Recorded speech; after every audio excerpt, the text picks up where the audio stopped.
Live from our hurricane headquarters with real-time analysis from some of the nation's top meteorologists, this is Tracking the Tropics, powered by Bose Electric.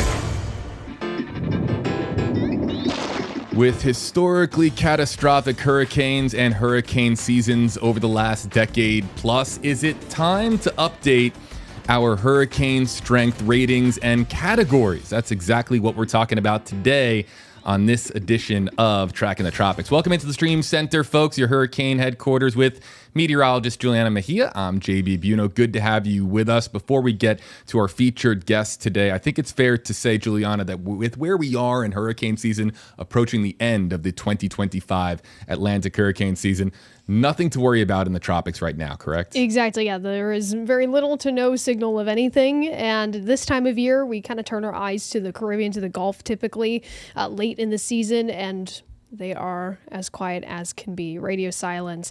And actually, looking to ring out to the end of hurricane season, keeping things quiet. This is actually the first time in 10 years that we have not had a Gulf hurricane or a U.S. landfalling hurricane. So, definitely no complaints there from folks here along the Gulf Coast and in the U.S. in general that we are keeping things quiet. Only 12 days to go until the official end of hurricane season. We're almost there, everybody. We're almost there. And with no development expected anytime soon, things are looking pretty good for the Thanksgiving holiday. And that's where we want to be. We want to be approaching Thanksgiving at home with our families and not have to worry about anything going on in the tropics. And that's the way that things are shaping up, much to our delight. And it's a perfect opportunity then to bring in our featured guest today, because we can really nerd out now. We can nerd out about hurricane season and talk a little bit more about the science that goes into how we evaluate hurricanes with Jennifer Collins joining us on Zoom from the University of South Florida, right here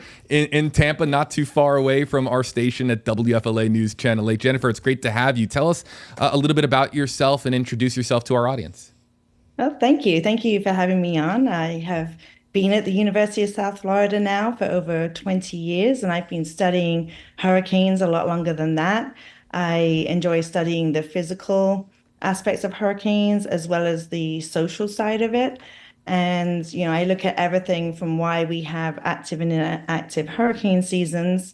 And I would like to point out that while people feel like it's been a breather this year, it's actually been pretty active, but just far out to sea, which is what we like, to be away from us, although obviously it has made impact in some of the islands and other places. So I look at those aspects of hurricanes, and I also look at the social side of hurricanes, hurricane evacuation behavior in particular. Now, I find it interesting because we're learning more and more about your work and what you have been working on. And it starts with the Tropical Cyclone Severity Scale. And to kind of introduce our audience to this topic, Jennifer, you and a team of researchers, you've been evaluating whether or not it's time to update the Saffir-Simpson scale, the scale that we have all come to know as far as how we grade hurricanes. Here, Juliana, bringing them up here on the center of your screen, folks. We all know them now, categories 1 through 5, 3 being a major hurricane, of course, and it getting more and more devastating the higher the number. Is it time, in your opinion, Jennifer, to say farewell to this, to make modifications, to change it, and why do you think that the model that you're exploring could be beneficial to how we look at hurricanes in the future?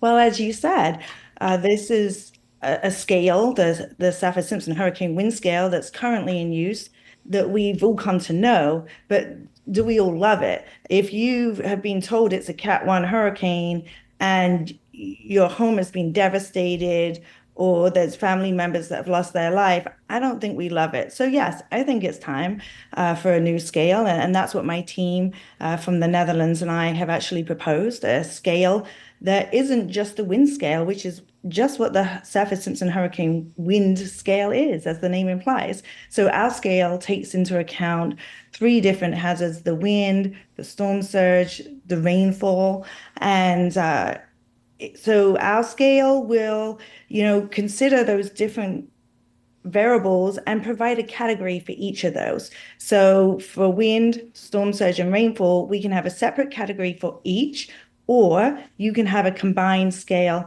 for all of them. And let's just take an example. Let's take Hurricane Florence, that was a major hurricane out in the ocean, and then it barreled towards the Carolinas. Well, as it got closer to the Carolinas, it dropped its wind strength to a Cat 2, made landfall as a Cat 1. However, it caused significant loss of life and destruction from the flooding. So take our scale now. So with our scale, just like Saffir-Simpson hurricane wind scale, we'd have called that a Cat 1. But for storm surge, we'd have called it a Cat 4.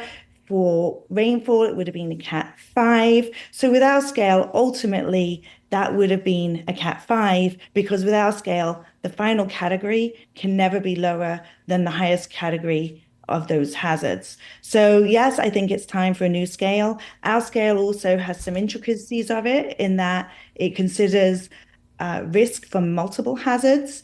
So we can actually get up to a Cat 6 because of that extreme risk from multiple hazards. So just for an example, with multiple extreme hazards, you could take two of those hazards, which are Cat 3, let's just say on wind or storm surge, and one might be less, let's say rainfall. Well, because you've got two of those extreme hazards of Cat 3, we're actually going to increment it to the next category, calling that a Cat 4. And that's just how you can get to a Cat 5, by incrementing it, because there are multiple extreme hazards. And we have this new proposed scale.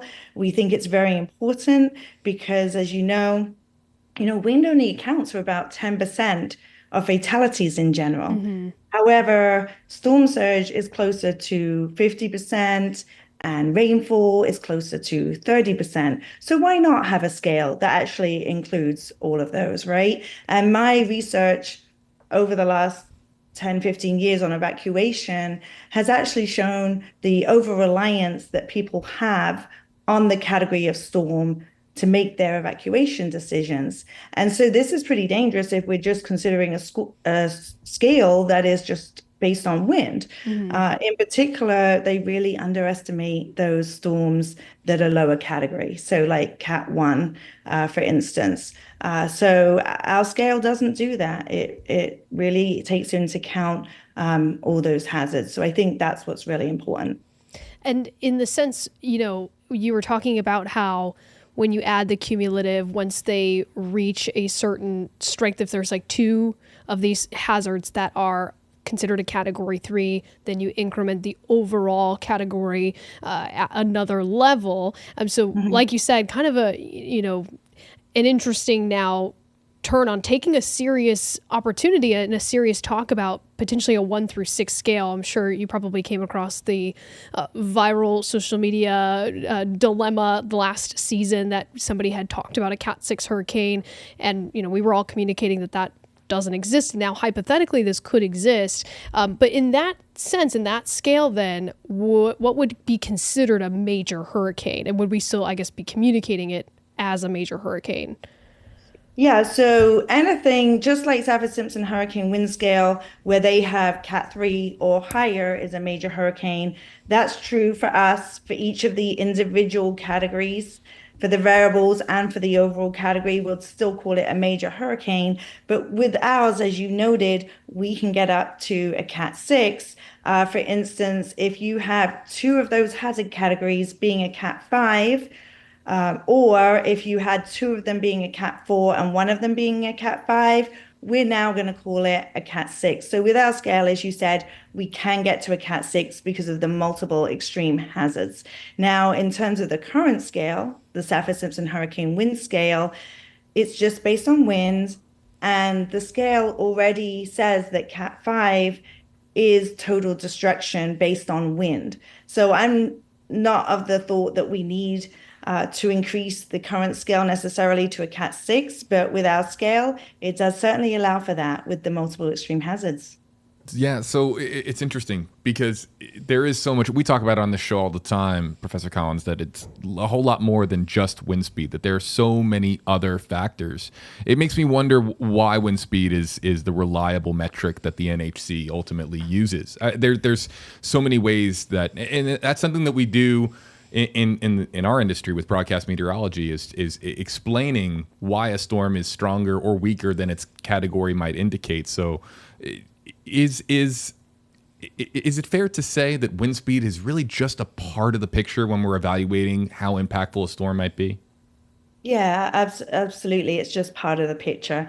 And, often I do refer people because to the National Hurricane Center webpage as the official source, because they do provide other products of storm surge forecasts and rainfall forecasts, and that's really important. But when it comes to the category of the storm, again, it goes back to my research, which shows people are relying heavily on that to make their evacuation decision. So that's why I think we need to have a scale to better reflect these other hazards.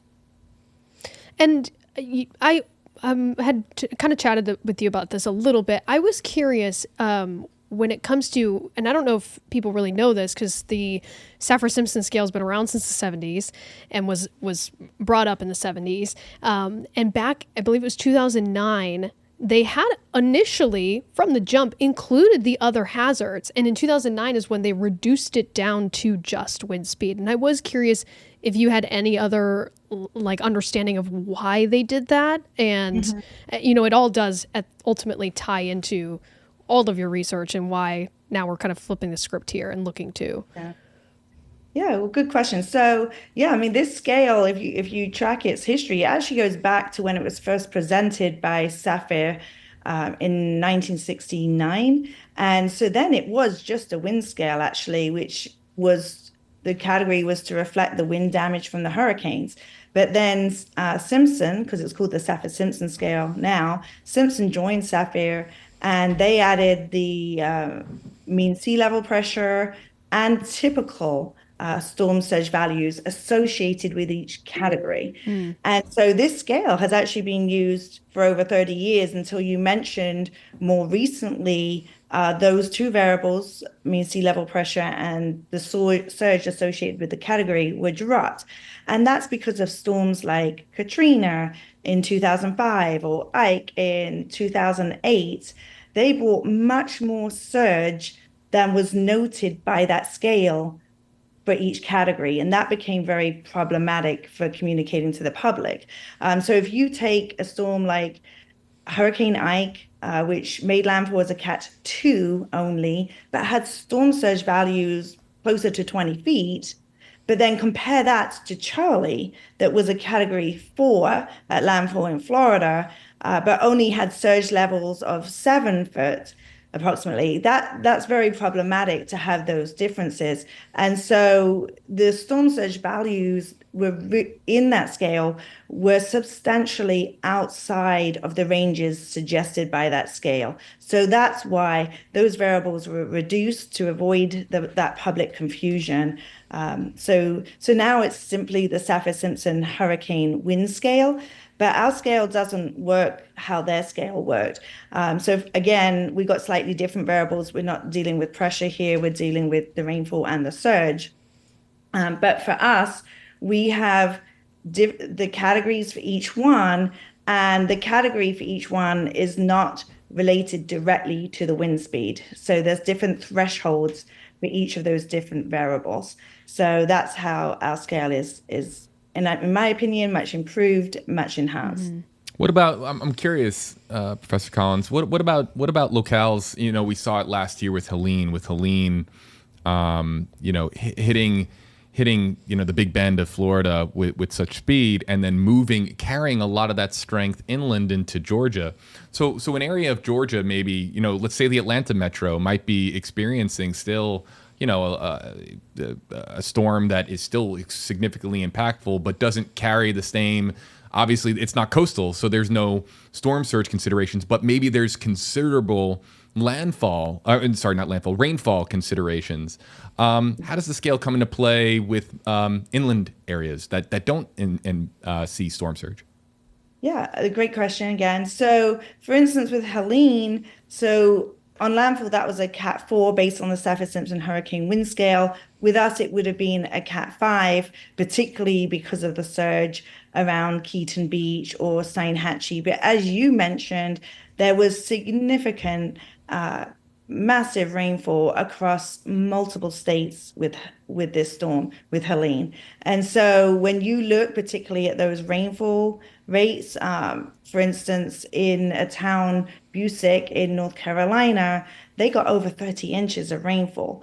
And so on our scale, we would call that a 5. So it doesn't matter that we're not dealing with surge there. We can still use our scale and look at the rainfall aspect, and we've got a Cat 5 that we would be communicating if we were using our scale to that location. So I do think our scale can be tuned to localities inland and will be very useful for that as well. I find that interesting. So you're basically what you're saying is that as the storm, taking Helene as an example, as the storm was moving over North Carolina, it would still be communicated to the public at large as a Cat 5 and not be downgraded to a weaker storm. We certainly could do that with our storm, and not everywhere was it a Cat 5 as it went inland. There was other places, for instance, Rayton, Virginia, it would have been a Cat 2 on our scale. So it was a different category based on different places and how much rainfall they got. But yeah, certainly I think we could use our scale as it goes inland. I'll be honest, I kind of got chills as you were explaining this because I really think that's very promising. And I think what y'all are trying to do is really important because that is the struggle of broadcast meteorologists and meteorologists in general, trying to communicate the urgency of all these different storms and trying to, reiterate every season that every storm is different and needs to be treated differently and the hazards will always be different no matter what. It's exciting, I think, to hear of potentially refreshing the system. But I was curious then in that regard too, have you had a chance to talk to and propose this to the National Hurricane Center? And if not, or if you have, what was the reception like? If not, are there plans to do that soon? So we actually had a meeting set up with the National Hurricane Center a couple of weeks ago.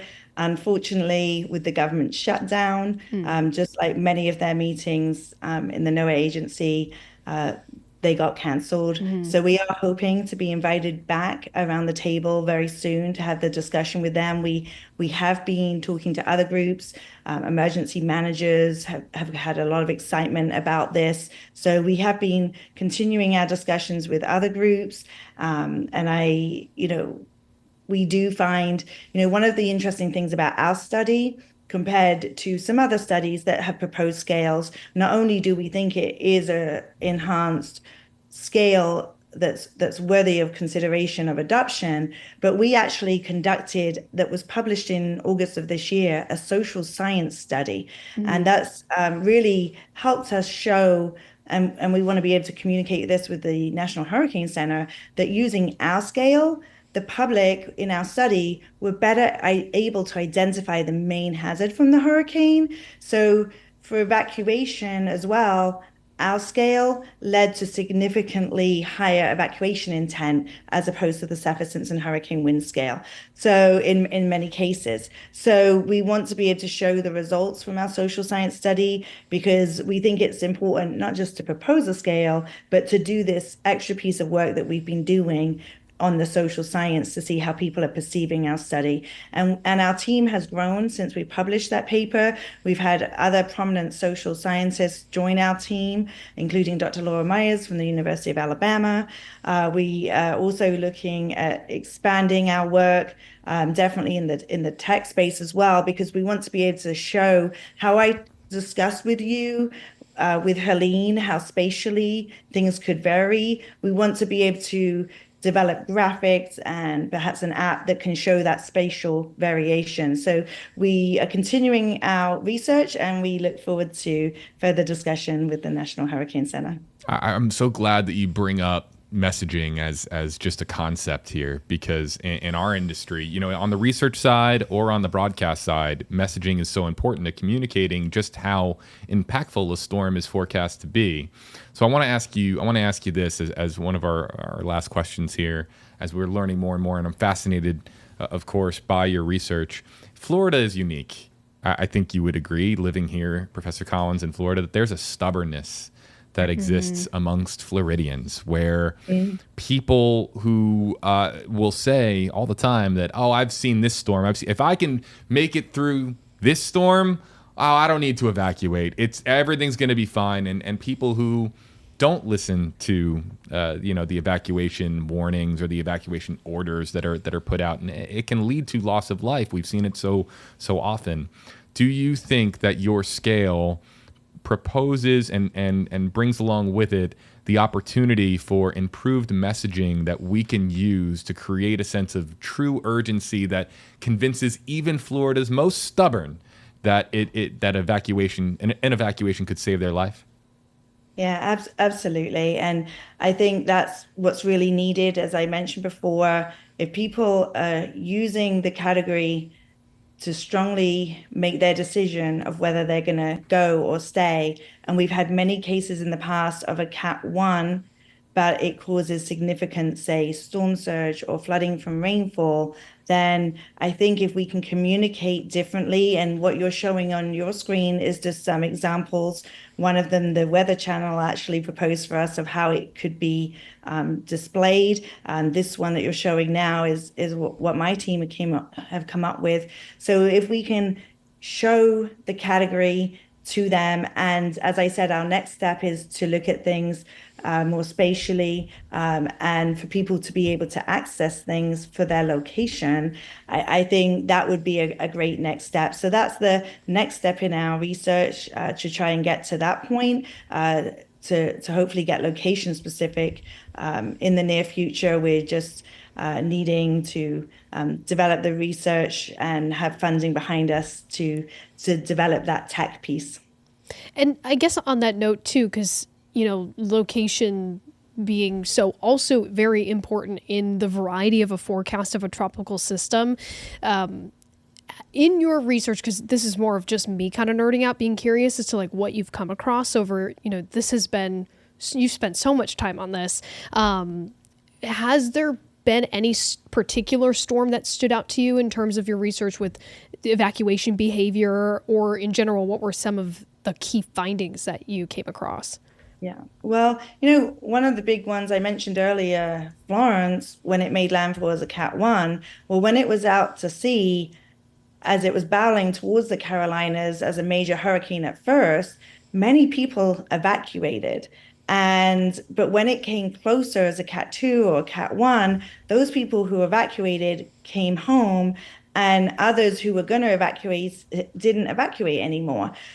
So that storm really stands out to me as a really good example. But there's many others. And for instance, my research on Hurricane Sally and Hurricane Laura, as you've got the quotes on the screen right now, they say if it had been a 3 or higher, so that's a major hurricane, we would have left. So these quotes are really showing how much people are relying on the category to make their hurricane evacuation decision. And that's why it's so important that we consider this proposed scale as soon as possible. We appreciate your time here today, Professor Collins. Juliana and I both just kind of sitting here and fascinated by this topic, considering how often we are talking about the strength of a hurricane and which category it is, even though it's can be difficult even for us sometimes to communicate that out and stress, the environmental factors of a storm and just how strong it is compared to just one singular number.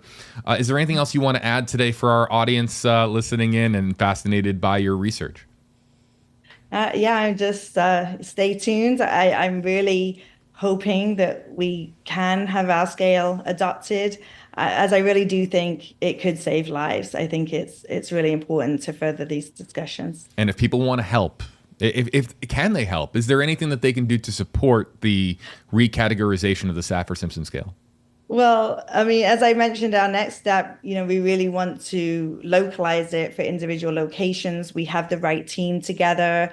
Some colleagues out in Boulder we're having discussions with, as there's a big weather center there. Mm-hmm. And so now we're just looking for funding, maybe from some tech companies that would be useful to advance this to the next level. But we already have the excitement, as I said, from emergency management. So, I'd just love to take this to the next level and, one day implement this. Professor Collins, we appreciate you joining us on Zoom here on Tracking the Tropics. And thank you so much for your time today. We appreciate you coming on. You're welcome. Have a good day. You as well. Again, that's Dr. Jennifer Collins from the University of South Florida. A resume way too long for me to include on this episode and get in all the questions that we did. We're coming up, Juliana, on the end of hurricane season. Of course, it ending with the month of November. Next week will be our real season in review episode as we kind of look back at what was the 2025 Atlantic hurricane season, and we'll kind of package everything up and put a bow on it. Obviously, Melissa was the big storm of consequence this season, and we'll let everybody out there know if there's any chance whatsoever of anything in the weeks ahead. As always, yes. All right. For meteorologist Juliana Mejia, I'm JB Buno. Thanks so much for joining us on Tracking the Tropics. We'll see you next Tuesday for our season in review episode. Farewell, folks.